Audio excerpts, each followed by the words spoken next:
My mom demanded I hand over $12,000 of my savings to help my sister survive her tragic divorce. I refused and revealed the truth. My sister had cheated on her husband and drained $25,000 for her affair partner. Then I walked away. I'm 32 years old, and up until about a month ago, I was living a quiet, peaceful life as a data analyst in Charlotte, North Carolina. I had a nice apartment, a solid group of friends, and a decent if emotionally distant relationship with my family.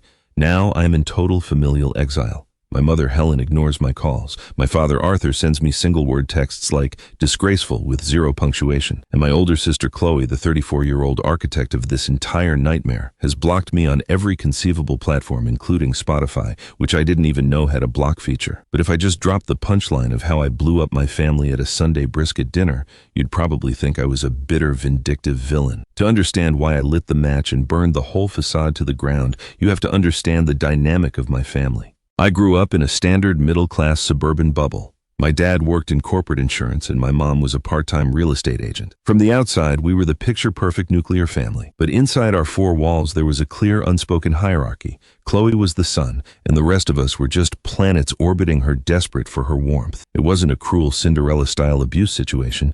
It was a million tiny subtle cuts over 3 decades. Chloe was the golden child. When she got a B in high school chemistry, my parents hired a private tutor for $60 an hour because her potential was limitless. When I struggled in calculus, I was told to stay after school and ask the teacher for free help because I needed to learn self-reliance. When Chloe turned 16, my parents co-signed a loan for a brand new Toyota Corolla because she needed something safe and reliable. When I got my license, I was handed the keys to my uncle's 1999 Ford Taurus that smelled vaguely of wet dog and had a driver's side window taped shut. When it came time for college, my parents cheerfully drained a massive chunk of their savings to send Chloe to a private university out of state. When it was my turn, 2 years later, the well was miraculously dry. My dad sat me down at the kitchen table, patted my shoulder and said, "You're a smart kid, Leo. You'll figure it out. Apply for scholarships." I did figure it out. I worked night shifts at a hotel front desk, took out loans, and clawed my way to a degree in data analytics. I wasn't deeply bitter about it, or maybe I was, but I had learned to compartmentalize it. I accepted my role as the bootstrap kid, the one who didn't need help, the one who was fine, the one who was basically a background character in the ongoing reality show of Chloe's life. When Chloe was 27, she married a guy named Ethan. Ethan was, for lack of a better word, a catch. He was a regional manager for a software company, drove a pristine Audi, played golf with my dad, and charmed my mom so thoroughly, she basically treated him like the son she always wished she had. I actually liked Ethan a lot. He was grounded, never made me feel like the lesser sibling, and always brought top-tier bourbon to our family cookouts. My parents paid for a massive Pinterest-perfect wedding. I stood up there as a groomsman, smiled for the photos, and genuinely thought my sister had secured her happily ever after. For 6 years, everything was flawless. They bought a gorgeous 4-bedroom house in a gated community. They adopted a golden doodle. They hosted immaculate Labor Day barbecues. My mom would constantly bring up Chloe and Ethan's marriage as the gold standard, usually while shooting sideways glances at me, the chronically single guy eating takeout and watching hockey on a Saturday night. I was fine with my life. I had a great career, money in the bank, and peace. I didn't need the white picket fence. Then about 10 months ago, the cracks started forming. Chloe started showing up to Sunday dinners alone. Whenever my mom asked where Ethan was, Chloe would sigh dramatically and say he was working late again or traveling for a conference. But I noticed the subtle changes. Chloe looked haggard. She was constantly snapping at my parents over minor things, aggressively scrolling through her phone under the table, and she completely stopped posting those nauseatingly perfect couple selfies online. I tried to be a good brother. One evening while we were cleaning up the kitchen, I handed her a towel and asked gently, "Hey, is everything okay with you and Ethan? You seem really stressed lately." She glared at me like I had just insulted her outfit. "Everything is completely fine, Leo. Stop analyzing me. Just mind your own business." So I did. I backed off entirely. 2 months later, the bomb dropped. Chloe showed up at my parents' house on a rainy Saturday morning, dragging a massive designer suitcase mascara running down her cheeks, sobbing hysterically. She announced that she and Ethan were getting a divorce. My mother immediately went into DEFCON 1. She started crying, brewing herbal tea, wrapping Chloe in blankets, and calling my Aunt Martha for emotional reinforcements. My dad looked like someone had just told him his retirement fund evaporated. The entire family mobilized around Chloe like she was a refugee fleeing a war zone. The official narrative that Chloe fed the family was a masterpiece of victimhood. According to her, Ethan had radically changed. He had become cold, emotionally abusive, distant, and financially controlling. She claimed he had completely checked out of the marriage, refused to go to couples counseling, and had essentially abandoned her emotionally. She said she had fought tooth and nail to save the relationship, But Ethan was a narcissist who couldn't love anyone but himself. She had no choice but to leave for her own sanity. My mom swallowed this story whole. Overnight, Ethan went from being the perfect son-in-law to a literal monster. My mom started referring to him exclusively as that sociopath. I had no reason to doubt my sister's tears. Divorce is ugly, and people change behind closed doors. Plus, Ethan completely vanished. He didn't reach out to my parents. He didn't text me. He just disappeared into the ether. To my family, his silence was an admission of guilt. It was exactly what a cold, unfeeling narcissist would do. For the next 3 months, my parents' house became the Chloe Recovery Center. My mom actually converted her sewing room into what she called a healing sanctuary for Chloe, complete with a $400 essential oil diffuser, a weighted blanket, and stacks of self-help books. My dad quietly took over paying for Chloe's car lease and her premium health insurance because she claimed the divorce was draining her bank accounts. Nobody asked how my life was going, which was par for the course, but then my mom started planting seeds. She would call me on my commute home and make these passive-aggressive comments. Family needs to stick together right now, Leo. Your sister is going through a trauma. It would be nice if you took her out to dinner, maybe paid for a spa day for her, show her that the men in her life aren't all like that monster. I tried. I really did. I took Chloe out for expensive sushi. I spent an entire Saturday helping her move her remaining boxes out of the house she shared with Ethan. I listened to her vent, but nothing was ever enough. Then the financial request started. It began small. My mom called and said Chloe had found a beautiful luxury apartment downtown, but was short on the security deposit. She just needs $4,000, Leo. You make good money. It would mean the world to her. $4,000 is not pocket change. I had that money saved for a trip to Japan. I had been planning for 2 years, but the guilt trip was relentless. My mom cried on the phone saying I was being selfish while my sister was on the brink of a breakdown. Against my better judgment, I transferred the $4,000 to Chloe. I didn't even get a thank you text, just a thumbs up emoji. I thought that would be the end of it. I was dead wrong. The truth has a funny way of finding you when you aren't looking for it. About 2 weeks after I sent the money, I was sitting in a crowded sports bar downtown with my buddy Gabe watching a football game. I was nursing a beer when a guy walked up to our booth. I vaguely recognized him from Chloe and Ethan's wedding.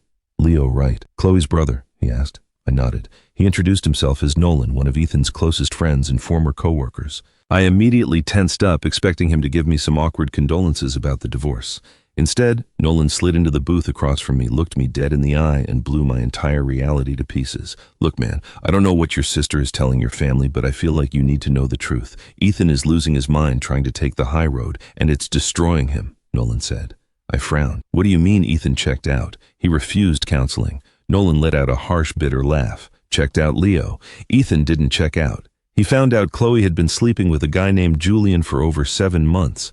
A full-blown double-life affair. And that's not even the worst part. My stomach dropped to the floor. What? Nolan leaned in. Ethan caught her because she left her iPad synced to her iMessages. He saw everything. The hotel bookings, the texts. Everything. When he confronted her, she didn't even apologize. She blamed him. She told him he worked too much and pushed her into Julian's arms. Ethan begged her to go to counseling. He wanted to save the marriage. She laughed in his face and said she wasn't giving up Julian.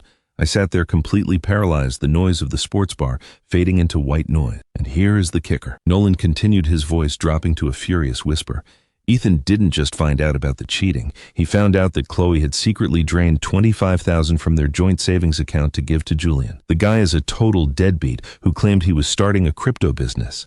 She bankrupted her own marriage for her affair partner. Ethan moved out because he was legally advised to separate himself from her financial mess before she ruined his credit too. I felt physically nauseous. I asked Nolan why Ethan hadn't told anyone this, because Ethan still cared about her family, believe it or not, Nolan said, shaking his head. He thought Chloe would eventually confess to your parents. He didn't want to drag her through the mud publicly. He took the silent road because he thought it was the honorable thing to do, but now I hear she's painting him as an abuser. It's sick. Nolan finished his drink, patted my shoulder, and walked away, leaving me sitting there with my reality completely shattered. Gabe, who had heard the whole thing, just stared at me. Bro, he said quietly, what are you going to do, Gabe, bro? I didn't know. For the next 2 weeks, I carried that secret around like a radioactive isotope in my chest. Every time my mom called to update me on Chloe's healing journey, I wanted to scream. I wanted to drive to my parents' house and smash the essential oil diffuser against the wall, but I stayed quiet. In my family, the person who exposes the ugly truth is never viewed as the hero.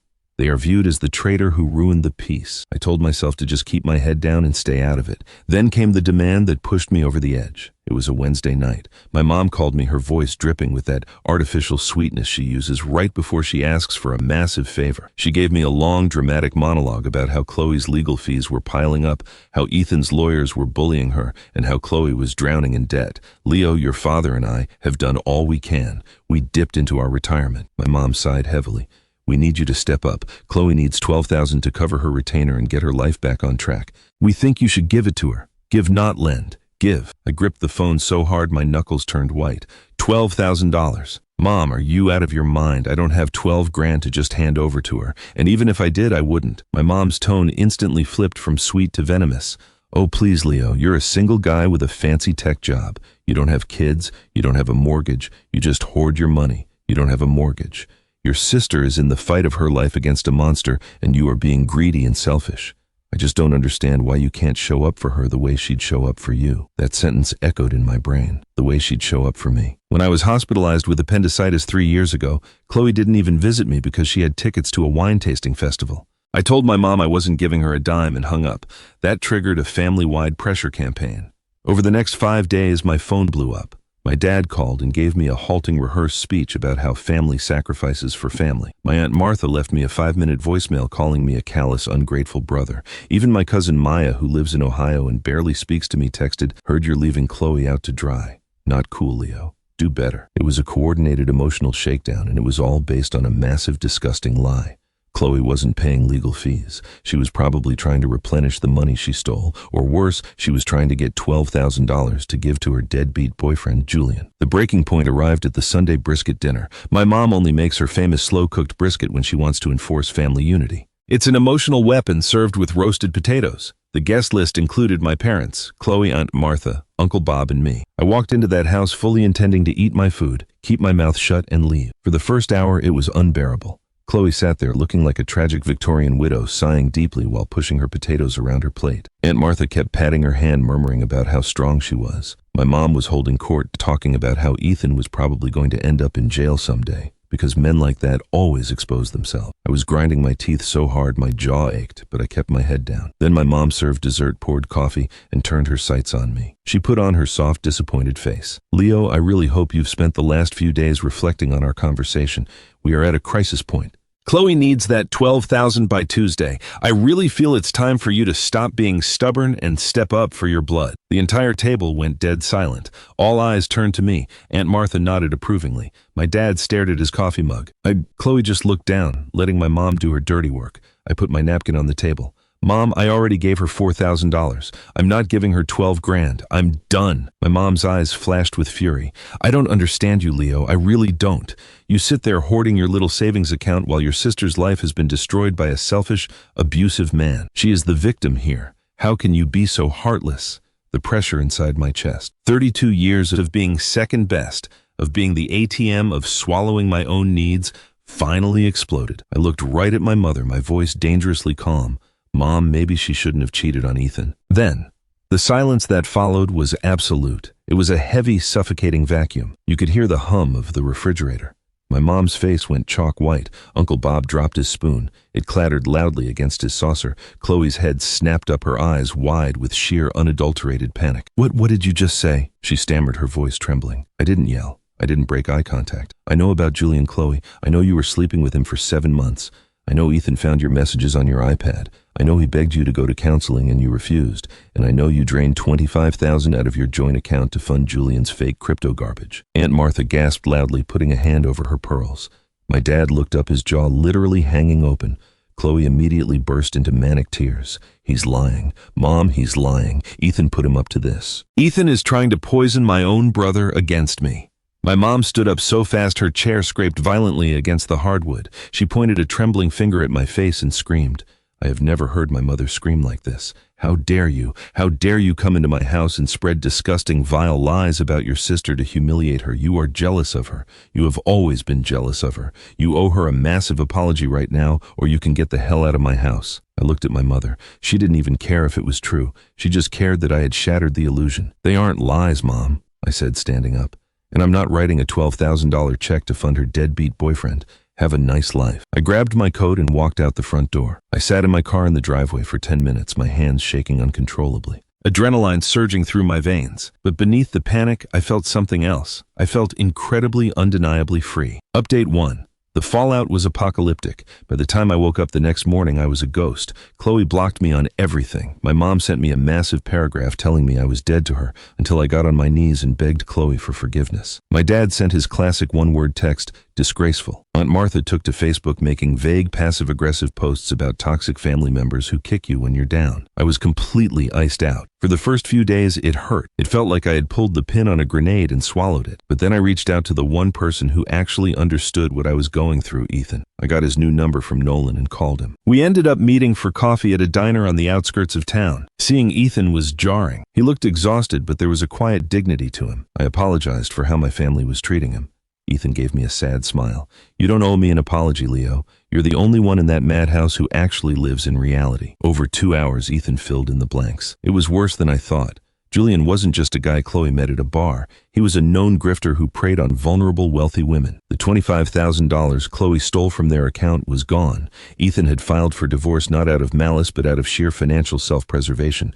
He showed me the court documents. He showed me the text logs he had saved. It was irrefutable proof. She called me the day I moved out, Ethan said softly, staring into his black coffee. She begged me not to tell your parents about Julian. She said it would kill your mom. I agreed to stay quiet because I just wanted a clean break. I didn't realize she was going to use my silence to turn me into a monster and extort you for cash. I left that diner with a fire in my gut. I wasn't just going to let my family paint me as a jealous liar. I called my cousin Maya in Ohio. Maya has always been a straight shooter, far enough removed from my mom's gravitational pull to see things objectively. I told her everything. I told her to look up Julian's name. I told her to ask Ethan for the court documents if she didn't believe me. Maya didn't dismiss me. She said, "Give me 3 days." While Maya did her digging, Chloe got sloppy. Arrogance is a hell of a drug. Because she thought she had successfully exiled me and secured her victim status, she stopped hunting. 2. Weeks after the dinner blow-up, my mom was at an upscale outdoor shopping plaza having lunch with her country club friends. And who comes strolling out of a boutique holding hands and laughing? Chloe and Julian. My mom's friend, who had met Ethan many times, pointed and said, "Helen, isn't that Chloe? Who is that man she's hanging all over?" My mom marched over to confront her. According to what Maya later told me, Chloe froze like a deer in headlights. She tried to stammer that Julian was just a new friend helping her through the trauma. But Julian, being the arrogant idiot he has introduced himself as Chloe's boyfriend. The fortress of lies began to crumble in real time. Maya called me that night practically vibrating with energy. "Leo, you blew the lid off the whole thing. I talked to Ethan. I saw the bank statements. I called my mom, Aunt Martha, and told her she owes you a massive apology. Aunt Martha called your mom. The whole family tree is in total meltdown." My mom had confronted Chloe in the driveway of their house, cornered and without me there to act as a scapegoat. Chloe finally broke down and confessed to the affair. But she still tried to spin it, claiming Ethan drove her to it. But my mom, for all her faults, isn't stupid when it comes to money. She demanded to know where the $25,000 went. That was when the final shoe dropped. The $12,000 Chloe was trying to extort from me wasn't for lawyers. Julian was being threatened with a lawsuit from a previous investor, and Chloe was desperately trying to bail him out so he wouldn't leave her. My parents had essentially been housing and funding a woman who was bankrupting her family to pay off a con artist. Update 2. 3 days ago, I got a text from my dad. It was a full sentence this time. "We need to talk. Please come to the house on Saturday. Mom is a wreck. I almost didn't go. I'd spent the last month enjoying my peaceful, drama-free life, but I knew I needed closure. Not for them, but for me. I wanted to look them in the eye now that the truth was entirely in the light." I drove to the house on Saturday afternoon. When I walked in, the atmosphere was thick with misery.